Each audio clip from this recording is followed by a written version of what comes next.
عن عرباس بن سارية رضي الله تعالى عنه قال صلى بنا رسول الله صلى الله عليه وسلم ذات يوم নবী করিম সাল্লাল্লাহু আলাইহি ওয়াসাল্লাম একদিন আমাদেরকে নামাজ পড়ালেন, আমাদের নামাজের ইমামতি করলেন। অন্য বর্ণনা থেকে পাওয়া যায় যে এই নামাজটা ছিল ফজরের নামাজ। ফাআকবালা আলাইনা বিওয়াজহিহি, ফজরের নামাজ পড়িয়ে নবী করিম সাল্লাল্লাহু আলাইহি ওয়াসাল্লাম আমাদের দিকে ঘুরে বসলেন। আমাদের দেশ আলেম ওলামারা ইমামরা ঘুরে বসে, ঘুরে বসার অর্থ হইল মানুষের কাছে সমাধান শোনা, এটা সমাধান দেওয়া। কেউ স্বপ্নে দেখছে, স্বপ্নের ব্যাখ্যা বলতেন, কোনো বিষয় বলার থাকলে হুজুর বলতেন, এই জন্যই ঘুরে বসা। হুজুর সাল্লাল্লাহু আলাইহি ওয়াসাল্লাম সেদিন ফাআকবালা আলাইনা বিওয়াজহিহি, আমাদের দিকে মুখ করে হুজুর সাল্লাল্লাহু আলাইহি ওয়াসাল্লাম মুখ করলেন, ফিরলেন। ফাওয়াযানা মাউইযাতাম বালিগাতান যারাফাত মিনহাল উয়ুন ওয়াজিলাত মিনহাল কুলুব। নবী করিম সাল্লাল্লাহু আলাইহি ওয়াসাল্লাম আমাদের দিকে মুখ করে এমন কিছু নসিহত করলেন, এমন কিছু উপদেশ দিলেন, যেই উপদেশগুলো শুনে আমাদের প্রত্যেকের চোখ দিয়ে জর্জর করে পানি পড়া শুরু করলো। ওয়াজিলাত মিনহাল কুলুব, আমাদের অন্তরগুলো প্রকম্পিত হয়ে গেল। এমন হৃদয় স্পর্শী, এমন মর্মস্পর্শী কিছু বয়ান করলেন, যার কারণে আমাদের চক্ষুগুলো দিয়ে অশ্রু প্রবাহিত হতে লাগলো, আর আমাদের অন্তরগুলো প্রকম্পিত হয়ে গেল। এমন মর্মস্পর্শী, এমন হৃদয় বিদারক, এমন প্রভাব সৃষ্টিকারী কিছু কথা সেদিন নবী বললেন। ফাকাল রাজুলুন ইয়া রাসূলুল্লাহ কান্না হাযিহি মাউইযাতু মুআদ্দিইন। এক ব্যক্তি আমাদের মধ্যে বললেন, হে আল্লাহর রাসূল, আপনি এমন নসিহত করলেন, এমন কিছু কথা বললেন, জেনে একজন মানুষের জীবনের শেষ ওসিয়ত, শেষ নসিহত, জীবনের শেষ কথা যে মানুষ যেভাবে বলে, এমন ভাবে আপনি আমাদেরকে কথা বললেন। ফাআউসিনা ইয়া রাসূলুল্লাহ, আমাদেরকে আরো কিছু নসিহত করেন। মানে সাহাবায়ে কেরাম, সাহাবী বুঝালেন, আপনি না থাকলে আমরা কিভাবে চলবো, আমাদের সামনের কি উপায় হবে, এমন কিছু গাইডলাইন আমাদেরকে দিয়ে যান। ফাকালা উসিকুম বিতাকওয়াল্লাহ, নবী করিম সাল্লাল্লাহু আলাইহি ওয়াসাল্লাম এরপর বললেন, উসিকুম বিতাকওয়াল্লাহ, আমি তোমাদেরকে আল্লাহর ভয়ের উপদেশ দিচ্ছি। আল্লাহর ভয় এটা এমন একটা জিনিস, আল্লাহর ভয় এটা এমন এক শক্তি, এমন এক মালাকা, এমন একটা যোগ্যতা, এমন একটা বৈশিষ্ট্য, হৃদয়ের এমন একটা কি বলে অর্জন। কারো মধ্যে যদি এই অর্জনটা সৃষ্টি হয়, তাহলে আপনি বলতে পারেন যে ইসলামের মূল মর্ম, ইসলামের মূল জিনিস, ইসলামের মূল রূহ, ইসলামের মূল আত্মাটা সে অর্জন করতে পেরেছে। আপনি যদি বলেন যে হুজুর টোটাল ইসলামকে আপনি এক শব্দে বলবেন, অন্য বেশি কথা, বেশি ওয়াজ না, একটা কথা বলেন যেটা ইসলামের মর্মকে প্রকাশ করে, তাহলে ইসলামে সেই শব্দটা হলো তাকওয়া। সেই শব্দটার নাম কি? তাকওয়া। তাকওয়া মানে কি? আল্লাহর ভয়। তাকওয়া শব্দের অর্থ কি? আল্লাহর ভয়। অর্থাৎ আল্লাহর ভয়ে আল্লাহর হুকুমগুলো পালন করা, গুনাহগুলো থেকে বেঁচে থাকা। আল্লাহর ভয় সম্পর্কে উবাই ইবনে কাব রাদিয়াল্লাহু তাআলা থেকে বর্ণনা আছে যে ওমর রাদিয়াল্লাহু তাআলা জিজ্ঞেস করছেন যে তাকওয়া জিনিসটা কি, আল্লাহর ভয় জিনিসটা কি? তখন তিনি উত্তর দিয়েছিলেন যে তুমি কাঁটাযুক্ত রাস্তায় কখনো চলেছো? একটা জায়গায় কাঁটা আছে, সেভাবে সেরকম রাস্তায় গেছো? একটা রাস্তায় কাদা আছে, কাদা রাস্তায় তুমি কখনো হাঁটছো? এই কাঁটাযুক্ত পথে, কাদাযুক্ত রাস্তায়, কাঁটাযুক্ত পথে মানুষ যেভাবে চলে, যে না জানি কাদা লেগে যায়, না জানি পায়ের মধ্যে কাঁটা ফুটে যায়, যেভাবে সতর্ক হইয়া চলে, যেভাবে নিজেকে বাঁচিয়ে চলে, এইভাবে নিজেকে গুনাহ থেকে বাঁচিয়ে চলার নাম হলো তাকওয়া। হুজুর সাল্লাল্লাহু আলাইহি ওয়াসাল্লাম বলেন, আলাইকুম বিত্তাকওয়া, আমি তোমাদেরকে তাকওয়ার উপদেশ দিচ্ছি। কারণ তাজাওয়াদু ফাইন্না খায়রাজ যাদি তাকওয়া। রাসূল বলেন তোমরা সামানা অর্জন করো, পাথেয় অর্জন করো, আর সবচেয়ে বড় পাথেয় হলো তাকওয়া। তাকওয়া এমন একটা জিনিস, ওমাই ইয়াত্তাকিল্লাহ ইয়াজআল লাহু মাখরাজা ওয়া ইয়ারযুকহু মিন হাইসু লা ইয়াহতাসিব। যার মধ্যে তাকওয়া আছে, যে কোনো কঠিন সংকটে আল্লাহ তাকে সেখান থেকে উদ্ধার করবেন এবং এমন স্থান থেকে রিজিকের ব্যবস্থা করবেন যেটা সে কল্পনাও করেনি। তাকওয়া যদি সঠিকভাবে অর্জন করতে পারে, এই তাকওয়াই সকল সমস্যার সমাধান, সকল জরুরতের পাথেয়, সকল জরুরতের সামান। রাসুল হিকমতি খাশিয়াতুল্লাহ, খায়রুল হিকমতি মাখাফাতুল্লাহ আযজা ওয়া জাল্লা। অনেক বর্ণনা আছে হাদিসে। এরপরে ইসলাম বললেন ওসিকুম বিতাকওয়াল্লাহ ওয়াস সামঈ ওয়াত তাআ ওয়া ইন কানা আবদান হাবশিয়া। তোমাদেরকে আমি উপদেশ দিচ্ছি, সামঈ ওয়াত তাআ, শুনবে এবং মানবে। তোমাদের যিনি দলপতি হয়, তোমাদের যিনি নেতা হন, তোমাদের যিনি ইমাম হন, তোমাদের লিডারকে তোমরা আনুগত্যের সাথে মানবে, তার কথা শুনবে, তাকে মানবে। ওয়া ইন কানা আবদান হাফসিয়া, তোমাদের প্রধান, তোমাদের আমির, তোমাদের ইমাম, সে যদি একজন হাফসি গোলামও হয়, হাফসি এমনি কালো, আবার গোলাম কৃতদাস, যাকে মানা স্বাভাবিকভাবে দিলে কবুল করে না, এমন অপছন্দের মানুষও যদি তোমাদের লিডার নির্বাচিত হয়ে যায়, শৃঙ্খলার সাথে, ঐক্যের সাথে তাকে তোমরা মেনে নিবা, তাকেই মেনে চলবা।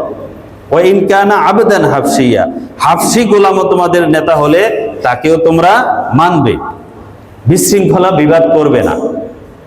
ফাইন্নাহু মাইয়াইশ মিনকুম বাদি, নবী বলছেন আমি চলে যাওয়ার পরে তোমরা যারা থাকবে এই উম্মতের মধ্যে, ফাসায়ারা ইখতিলাফান কাসীরা, তোমরা তোমাদের মধ্যে অনেক ইখতিলাফ দেখবে, অনেক মতবিরোধ দেখবে, অনেক দলাদলি দেখবে। অনেক মতবিরোধ দলাদলি হয়েছে কি হয় নাই? এরপরে হয়েছে, ইতিহাসগুলো বলছে আগের জমায়। অনেক ধরনের মতবিরোধ দেখবে। এই মতবিরোধের মধ্যে তোমরা সত্যকে কিভাবে ধরে রাখবে, সেই সময় তোমাদের সত্যকে খুঁজে পাওয়ার উপায় কি হবে? নবী বলছেন ফাআলাইকুম বিসুন্নতি ওয়া সুন্নাতিল খুলাফাইর রাশিদিন আল মাহদিয়িন। এটা হলো গুরুত্বপূর্ণ পয়েন্ট। ফাআলাইকুম বিসুন্নতি, ওই ফিতনার জামানায় তোমাদের উচিত হবে, তোমাদের মুক্তির পথ হবে আমার সুন্নাত। ফাআলাইকুম বিসুন্নতি ওয়া সুন্নাতিল খুলাফাইর রাশিদিন আল মাহদিয়িন। শুধু আমার সুন্নত না, নবী শুধু নবীর সুন্নত বলেন নাই, কি বলছেন? ফাআলাইকুম বিসুন্নতি ওয়া সুন্নাতিল খুলাফাইর রাশিদিন আল মাহদিয়িন, হেদায়েত প্রাপ্ত খুলাফায়ে রাশিদার সুন্নতকে তোমরা ধরে থাকবে। যেন নবীর কথাগুলো যেমনি ভাবে আমাদের জন্য জরুরি, মানা ওয়াজিব, খুলাফায়ে রাশিদিন সাহাবে কেরামের নির্দেশ, তাদের ঐক্যমত, তাদের সিদ্ধান্ত, তাদের ফতোয়া, তাদের ফয়সালা, সেগুলো মানাও নবীর হাদিসের মতো মানা আমাদের জন্য ওয়াজিব। সেটি হবে ফিতনা থেকে বাঁচার উপায় এবং হক এবং সিরাতে মুস্তাকিমকে ধরে রাখার একমাত্র পথ এবং পদ্ধতি। ফাআলাইকুম বিসুন্নতি ওয়া সুন্নাতিল খুলাফাইর রাশিদিন আল মাহদিয়িন। এজন্য ইসলাম বিরোধী দল, এই শিয়া সম্প্রদায় সহ যত বাতিল ফেরকা আছে, এরা দেখবেন সাহাবায়ে কেরামের বিরুদ্ধে তাদের সমালোচনায় পঞ্চমুখ, তাদেরকে বেঈমান বলা, তাদের খারাপ দোষ বের করার যত আয়োজন ষড়যন্ত্র আছে, সব হইল আসলে ইসলামের রূপে ইহুদি ষড়যন্ত্র। এই ব্যাপারে উম্মত গাফেল, বুঝে না, যার কারণে মানুষ এই সমালোচনায় এনে আলেমদের উপর করে। এদেরই উত্তরসূরি যারা আছে দেখবেন আলেমদের বিরুদ্ধে এদের যত ষড়যন্ত্র, আলেমদের কাছে যায় না, এরা সবচেয়ে খারাপ, এরা ধর্ম ব্যবসায়ী। আর যে আলেমরা ধর্ম ব্যবসায়ী হইলে তুমি কি? এরা তো ধর্মের ব্যাপারে স্পেশালিটি অর্জন করে সারা জিন্দেগি লেখাপড়া করে এই ধর্মের উপর জীবনটা দিয়ে ধর্মের ব্যাখ্যা দিচ্ছে। তোমার দাড়ি নাই, টুপি নাই, মোছ নাই, তুমি ধর্ম কিছু শিখলা না, আর তুমি কি একটা মঞ্চ বানায়া কিছু মানুষকে পয়সা দিয়া রেডি করে আলেমদেরকে সমানে গাইলো। এরা ধর্ম ব্যবসায়ী। আর ধর্ম ব্যবসায়ী তো তুমি ধর্মের মোড়ক নিয়ে কেন আছো? তুমি নতুন একটা পারলে ধর্ম করো, ইসলাম নাম দিয়া ইসলামের নিয়ম নীতি মানবা না, না মেনে তুমি ইসলামকে ব্যবহার করে ইসলামের যারা ব্যাখ্যাদানকারী, ইসলামের যারা ধারক বাহক ওলামে একরাম, তাদেরকে গালি দিয়ে তুমি নতুন ধর্ম বানাইছো, নাম দিছো হিজবুত তৌহিদ। কেন? তুমি তোমার শয়তানের অনুসারী, তোমার দলের নাম হিজবুত শয়তান দাও, দেই তোমার দলে কে যায়। তুমি ইসলামের নাম ব্যবহার করতেছো, তুমি ধর্ম ব্যবসায়ী। আলেমরা ধর্ম ব্যবসায়ী না, বলেন ঠিক না বেটি? ধর্ম ব্যবসায়ী কারা? যারা ধর্মের লেভেল ব্যবহার করে ধর্মের মূলকে নষ্ট করতেছে, এরা হইলো ধর্মের ব্যবসায়ী। যারা ধর্মের ব্যাখ্যা দেয় এরা ধর্মের ব্যবসায়ী না, এরা বরং ধর্মের ব্যাখ্যাদাতা, ধর্মের ধারক বাহক, বলেন ঠিক না বেটি? এই সত্যটা সচেতনতা থাকলে এই বাতিল চক্র আর স্থান পাবে না। আলেমদের গালি দেওয়া এদের প্রধান টার্গেট, কারণ আলেমদের থেকে দূরে থাকলে মানুষকে গুমরাহ বানানো সহজ।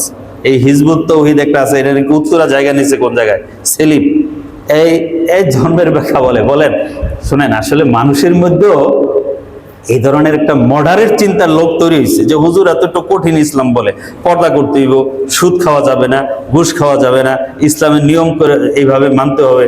যদি সহজ ইসলাম একটা পাওয়া যায়, এখানে পর্দা লাগে না, সুদ ঘুষের ব্যাপার নাই, আমরা যেটা করি এটাকেই তারা সাপোর্ট দিবে, সমর্থন করবে, ইসলাম হিসাবে মনে করেন যে এটা রিকমেন্ডেশন করে দেবে, এরকম একটা ইসলাম পালন করার চাহিদা জনগণ কিন্তু ভিতরে ভিতরে তৈরি হয়েছে। এটা শিক্ষা ব্যবস্থার কারণে, সামাজিকতার কারণে।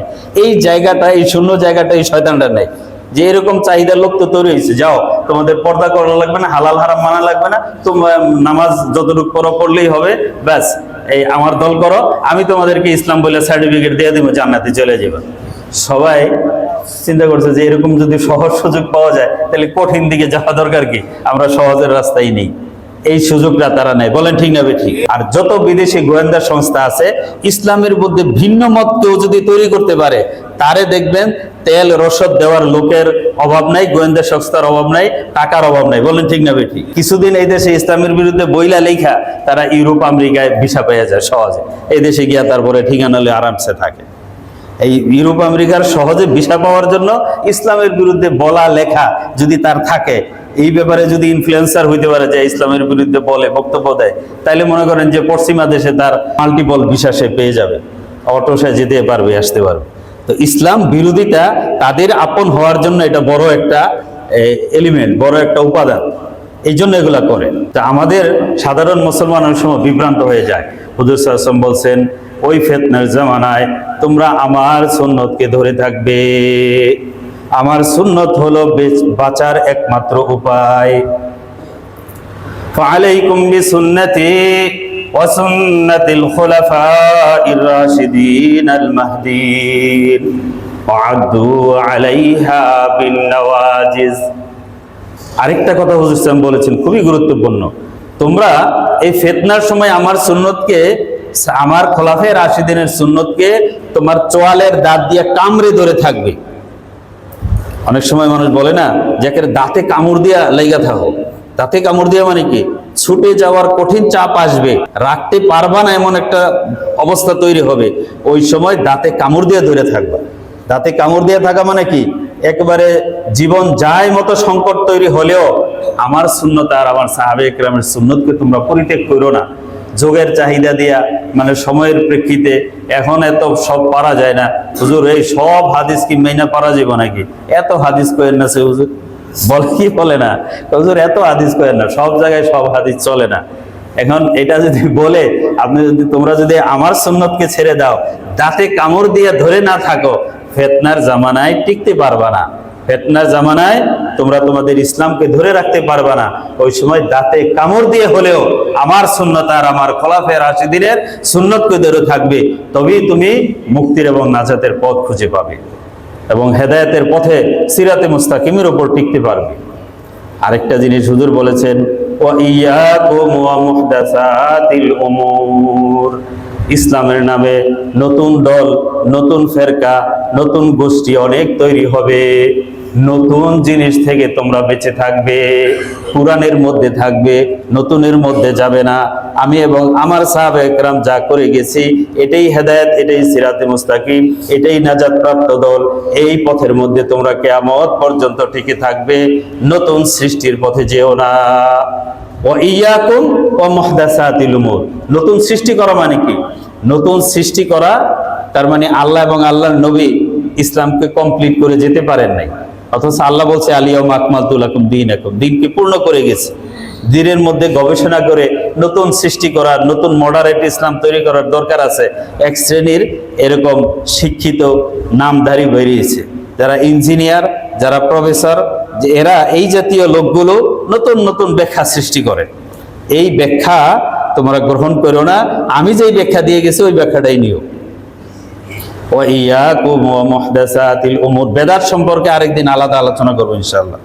ওয়া ইয়াকুম ওয়া মুহদাসাতিল উমুর ফাইন্না কুল্লা মুহদাসাতিন বিদআ, কেননা প্রত্যেক নতুন জিনিস হলো বেদাত। ওয়া কুল্লা বিদআতিন দালালা, আর প্রত্যেক নতুন সৃষ্টি হলো গোমরাহি, পথভ্রষ্টতা। এই পথভ্রষ্টতা থেকে তোমরা বেঁচে থাকবে। আর পথভ্রষ্টতার পরিণাম কি? কুল্লা দালালাতিন ফিন্নার, পথভ্রষ্টতার পরিণাম হলো জাহান্নাম, তাদের জাহান্নাম নিশ্চিত। হুজুর আকরাম সাল্লাল্লাহু আলাইহি ওয়াসাল্লাম হাদিসে বলেছেন যে কিয়ামতের ময়দানে যখন আমি থাকবো, আমার দলে অনেক আমার উম্মতরা ভিড়তে থাকবে, তখন ফেরেশতারা এদেরকে আসতে দিবে না, তারাই দিবে। আমি বলবো যে আমার উম্মত আমার দলে বিরূপ, তোমরা বাধা দাও কেন?